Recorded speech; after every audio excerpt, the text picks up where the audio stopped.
बिस्मिल्लाहिर्रहमानिर्रहीम। अस्सलाम वालेकुम व्यूअर्स, कैसे हैं आप? अल्लाह आपको खुश रखे जहाँ कहीं भी हैं। अल्लाह आपको अपने ज़ुबान में रखे।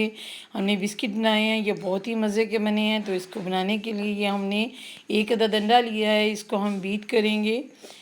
और ये तकरीबन हमने इसको बीट कर लिया है। और अब हम इसमें ऐड करेंगे ये कंडेंस मिल्क है। कंडेंस मिल्क हमने एक प्याली से थोड़ा कम ली है। और ये ऑयल है, ये हाफ प्याली है, ये भी हम इसमें ऐड कर लेंगे। ये हमने तमाम चीज़ें मिक्स कर ली हैं। और ये देखें, हमारे पास जो बेकिंग पाउडर है वो हमने 1 टीस्पून इसमें ऐड करना है। तो ये थोड़ा सा मैंने रखा है, बाद में डालूँगी। इसको हमने अच्छी तरह मिक्स करना है।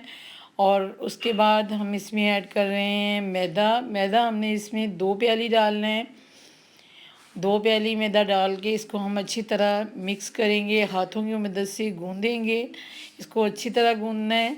तो ये अब मैं दूसरी प्याली इसमें ऐड करूँगी। ये देखें, डो हमारी जो है रेडी हो गई है। और इसको 2-3 मिनट मैंने अच्छी तरह हाथों से गूँध लिया था। और इसके मैंने 2 हिस्से कर लिए हैं। ये कोको पाउडर है, ये हम 1.5 टेबलस्पून इसमें ऐड करेंगे। और इसको हमने अच्छी तरह गूँधना है।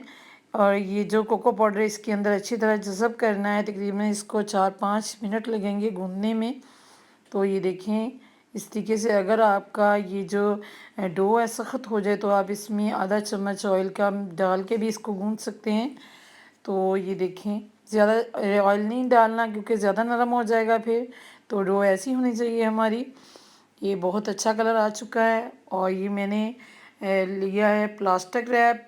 और आप इसकी जगह पे जो प्लास्टिक थैली होती है वो भी ले सकते हैं।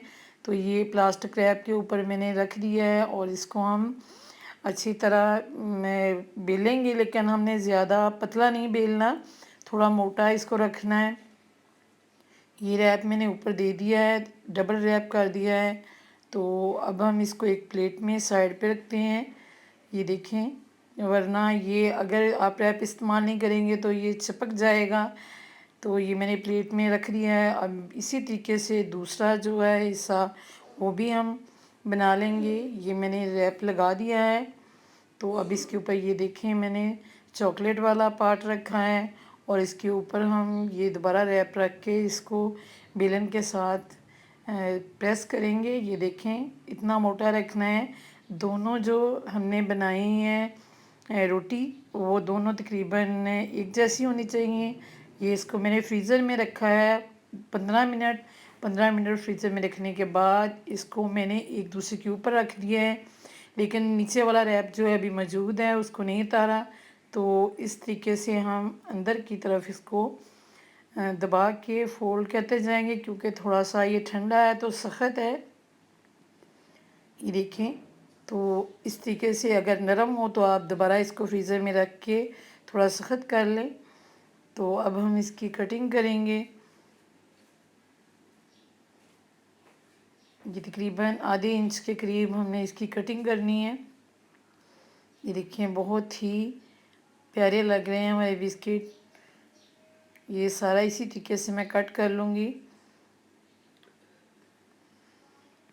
और जो पतीला है उसको मैंने गरम करने के लिए रखा हुआ है। और वो मीडियम फ्लेम पे उसको मैंने हीटअप करने के लिए रखा हुआ है। तकरीबन हम इसको 5 मिनट पहले रख देंगे। और उसके अंदर ये मैंने बेकिंग ट्रे ली है, इसके ऊपर मैंने नीचे बटर ऑयल लगाया है और उसके ऊपर बटर पेपर रखा है।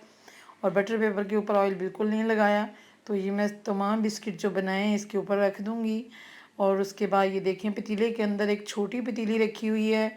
और इसके ऊपर हम रखेंगे बेकिंग ट्रे। और उसके बाद मैं इसके ऊपर ढक्कन दूंगी। और ढक्कन देने के बाद इसके ऊपर मोटा कपड़ा, ताकि भाप जो है वो बाहर ना निकले। और फ्लेम जो है मैंने लो कर देनी है। तो इसको हम 20 मिनट के बाद चेक करेंगे। तो ये देखें, 20 मिनट गुज़र चुके हैं और हमारे जो बिस्किट हैं वो रेडी हैं। तो अब इसके बाद दोबारा से मैं फ्लेम ऑफ करने के बाद इसके ऊपर ढक्कन दूंगी और कपड़ा उसी तरह दे दूंगी। और 10 मिनट इसको मज़ीद हम फ्लेम ऑफ करने के बाद रखेंगे। तो ये देखें, हमारे बिस्किट अब रेडी हो चुके हैं। तो मज़ीद 10 मिनट गुज़र चुके हैं। तकरीबन इसको हमने 20 मिनट लो फ्लेम पे बेक किया है और 10 मिनट हमने वैसे ढक्कन दे के इसको रखा है फ्लेम ऑफ करने के बाद।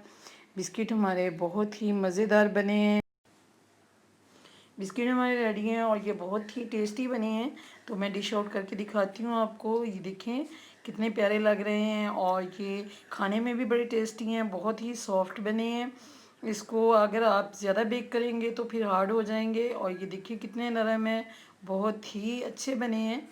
तो अगर ये आपको मेरी रेसिपी अच्छी लगे तो मेरे चैनल को ज़रूर सब्सक्राइब करें, लाइक करें, शेयर करें।